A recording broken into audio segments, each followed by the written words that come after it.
Hi, today I'm gonna read The Sky is Blue. My uncle sends me a picture.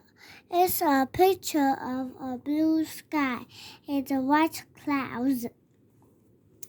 I'm so happy to see the blue sky, says my uncle.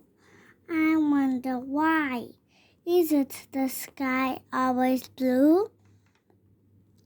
No, he says. The sky in my city is often gray because there are too many cars. That's why he is so excited.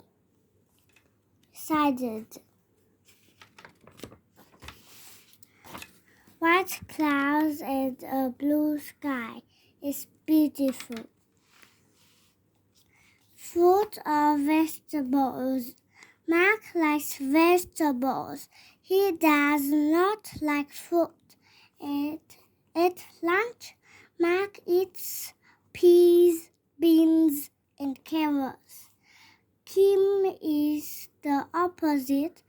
She likes fruit, but not vegetables.